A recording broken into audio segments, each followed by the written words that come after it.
Hello दोस्तों, जय हिंद। मैं आपका दोस्त खुशनवाज खान आपके अपने YouTube चैनल विद्याश्रम कंपटीशन में हार्दिक स्वागत करता हूं। और दोस्तों, उम्मीद करता हूं कि आप लोग अच्छे होंगे और आपकी पढ़ाई अच्छी चल रही होगी। तो दोस्तों, जैसे कि आपको पता है, यूपी पुलिस के पेपर का नोटिफिकेशन आ चुका है। लोग सतर्क हो चुके हैं, बहुत एक्टिव मोड में हैं। तो उसी को एक्टिव मोड को हम भी आगे बढ़ा रहे हैं। अब वीडियो आप लोगों की पर डे पड़ेगी और उम्मीद करते हैं कि आप लोगों की समय से पहले पहले सिलेबस को कराने की। तो दोस्तों, हमने पिछली क्लास में संधि को देखा था, संधि को समाप्त कर लिया। आप लोग सीक्वेंस से सारी वीडियो देख लीजिएगा। बेफिक्र रहिएगा कि यूपी पुलिस का कोई भी क्वेश्चन उससे बाहर नहीं जाएगा। बेफिक्र रहिएगा, ठीक भाई। 100% तो नहीं कह सकते, लेकिन मान लीजिए कि जाएगा ही नहीं बाहर, ठीक। तो संधि के बाद दोस्तों उसी से जुड़ा एक टॉपिक आता है हमारा समास का। क्वेश्चन बन जाते हैं, कभी कभी बिल्कुल साधारण क्वेश्चन बन जाते हैं, कभी कभी अंदर से क्वेश्चन बन जाते हैं। तो कोई बात नहीं, इसको आज हम देखते हैं समास। तो दोस्तों, समास की परिभाषा होती है दो या दो से अधिक शब्दों के सार्थक मेल को दोस्तों समास कहते हैं। सार्थक मेल, दो या दो से अधिक जब शब्दों का सार्थक मेल होता है उसको समास कहते हैं। अब समास शब्द का जो शाब्दिक अर्थ होता है दोस्तों, वो होता है संक्षिप्त या संक्षेप या छोटा या घटना। कहने का मतलब कम होना, छोटा होना ही समास है। अब कैसे, तो देखते हैं ऐसे। कैसे दोस्तों, तो जैसे मैं इसने कहा ऋषि और मुनि। एक शब्द आया दोस्तों हमारे सामने, ऋषि और मुनि। तो दोस्तों, ये एक बड़ा रूप है। कहने का मतलब है दो या दो से अधिक। देखो, तो दो से अधिक शब्द, दो से अधिक शब्दों के सार्थक मेल को, यानी ऋषि मुनि। देखो, ये हो गया समास दोस्तों। ऋषि मुनि का क्या बना, ऋषि मुनि। ऋषि और मुनि को छोटा कर करके ऋषि मुनि बना दिया, यानी योजक चिन्ह का इस्तेमाल कर दिया। तो ये दोस्तों जो छोटा रूप होता है यही समास होता है, और जो बड़ा रूप होता है ये विग्रह होता है। जैसे कि आप लोगों के क्वेश्चन पेपर में एक आसान सा क्वेश्चन आ जाता है। जैसे कि आप लोग देखते हो भैया कि आरओ की परीक्षा में अभी एक क्वेश्चन आया था कि समास का विलोम क्या होता है दोस्तों। तो क्या होता है, व्यास होता है। या समास का विलोम क्या होता है, विग्रह होता है। तो वही है। अब यहां से आगे को देखते हैं दोस्तों। समास के दो पद होते हैं। समास में कितने पद होते हैं दोस्तों, दो पद होते हैं। हमेशा ध्यान रखिएगा, वन लाइनर क्वेश्चन बन जाता है कि समास में कितने पद होते हैं। तो दोस्तों, कितने पद होते हैं, दो पद होते हैं, पूर्व पद और उत्तर पद। दोस्तों, पूर्व पद और उत्तर पद। पूर्व पद को दोस्तों प्रथम पद कहते हैं, यानी पहला पद। उत्तर पद को द्वितीय पद कहते हैं, या दूसरा पद। तो दोस्तों ध्यान रखेंगे, हम जैसे कि बात करते हैं समास के भेदों की। तो दोस्तों, समास के कितने भेद हैं, 6 भेद हैं दोस्तों। समास के कितने भेद हैं, 6 भेद। हम बात करते हैं समास के भेदों की, तो समास के कितने भेद हो जाते हैं दोस्तों, 6 भेद हो जाते हैं। लेकिन अगर हम बात करते हैं कुल समास के भेदों की बात करेगा तो आंसर क्या लगाएंगे, 6। जब तक वो ये नहीं देगा कि प्रधानता के आधार पर समास के कितने भेद हैं, तब तक आप 6 लगाओगे। पर उसने कहा कि प्रधानता के आधार पर समास के कितने भेद हैं, तो दोस्तों 4 भेद। जब तक वो प्रधानता नहीं पूछेगा तब तक 6 भेद लगाएंगे। जैसे कि हम जानते हैं प्रधानता के आधार पर 6 भेद कौन कौन से दोस्तों, तो अव्ययी भाव समास, तत्पुरुष समास, द्वंद्व समास, बहुव्रीहि समास। तो दोस्तों, प्रधानता के आधार पर समास के ये 4 भेद हो जाते हैं। अव्ययी भाव समास, तत्पुरुष समास, द्वंद्व समास और दोस्तों बहुव्रीहि समास। तो प्रधानता के आधार पर ये होते हैं। जैसे कि आप लोग जानते हैं प्रधानता के आधार पर दोस्तों हम जानते हैं कि जो हमारा तत्पुरुष समास है, इसको प्रधानता के आधार पर 2 भागों में बांटा गया है। कर्मधारय समास और द्विगु समास भी होते हैं इसमें, जिनमें दोनों में उत्तर पद प्रधान होता है। इसी प्रकार से जैसे कि हम बात करते हैं तत्पुरुष समास की, तो दोस्तों कारक विभक्ति चिन्ह के आधार पर तत्पुरुष तत्पुरुष समास के 6 भेद हो जाते हैं दोस्तों, 6 भेद हो जाते हैं। कितने? 6 भेद। कारक विभक्ति चिन्ह के आधार पर तत्पुरुष समास के 6 भेद हो जाते हैं।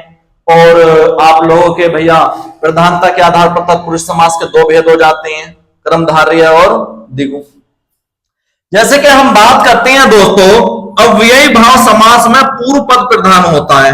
कौन सा पद दोस्तों? पूर्व पद प्रधान होता है। पूर्व पद का मतलब होता है दोस्तों पहला पद। जैसे कि हम जानते हैं, इसका एक एग्जांपल आता है दोस्तों, यथाशक्ति, यथासंभव या भरपेट। जैसे कि हमने बात की भरपेट। तो दोस्तों इसमें जो हमारा अव्यय भाव समास होता है, इसका जो प्रथम पद होता है वो अव्यय होता है। प्रथम पद अव्यय होता है, यह प्रथम पद उपसर्ग होता है। 2 पहचान बहुत इंपॉर्टेंट है। प्रथम पद अव्यय होगा और प्रथम पद उपसर्ग होगा, या तो अव्यय होगा या उपसर्ग होगा। दोस्तों जैसे कि हमने बात की, इसमें भर उपसर्ग लगा है, पेट यानी पेट भरकर, यानी भर दोस्तों क्या है, इसमें पूर्व पद है, और पेट क्या है दोस्तों, इसमें उत्तर पद है। पेट क्या है? उत्तर पद है। जैसे कि हम बात करते हैं दोस्तों, क्या तत्पुरुष समास की अगर हम बात करते हैं, जैसे महापुरुष, महापुरुष, तो दोस्तों इसमें कौन सा हो जाता है? जैसे महान है जो पुरुष, महापुरुष है जो लगते हैं इनके साथ में, कर्मधारय के साथ में भी है जो का प्रयोग होता है। और दोस्तों इसमें उत्तर पद प्रधान होता है। उत्तर पद का मतलब पुरुष, पुरुष है महान। अरे महानता किसकी बताई जा रही है दोस्तों? तो पुरुष की महानता बताई जा रही है, तो वही पद प्रधान होता है जिसके बारे में कुछ कहा जाए। ठीक दोस्तों, आगे हम बात करते हैं। जैसे कि आप लोगों ने सुना होगा पंचवटी, द्विगु समास का उदाहरण है पंचवटी। क्या? पंचवटी, पंचवटी 5 वाटिकाओं का समूह। प्रधान क्या है? वटी, वटिकाओं के बारे में बताया जा रहा है। जिसके बारे में बताया जाए वो हमेशा प्रधान होता है, ध्यान रखिएगा। इसके बाद जैसे कि हम बात करते हैं द्विगु द्वंद्व समास की, तो दोस्तों द्वंद्व समास में दोनों पद प्रधान होते हैं। कौन से पद? दोनों पद प्रधान होते हैं। जैसे कि हमने बात की दोस्तों माता पिता, माता पिता, तो इसमें दोस्तों माता भी प्रधान और पिता भी प्रधान, इसमें दोनों पद प्रधान होते हैं। ठीक, इसमें दोनों पद प्रधान होते हैं। बहुव्रीहि समास दोस्तों, बहुव्रीहि समास, इसमें कोई पद प्रधान नहीं होता। अरे बहुव्रीहि समास में कोई भी पद प्रधान नहीं होता। जैसे कि हम जानते हैं दोस्तों दशानन, दशानन, दशानन,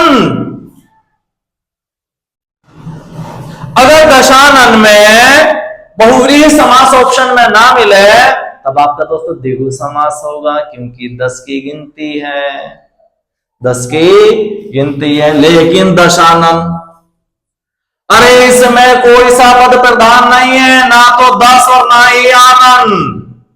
आनन यानी मुख, 10 यानी 10, 10 मुख वाला, दशानन यानी रावण। तीसरे शब्द की ओर इशारा करता है दोस्तों, तीसरे शब्द की ओर इशारा।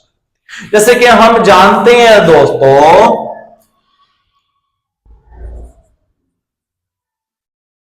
चंद्रशेखर,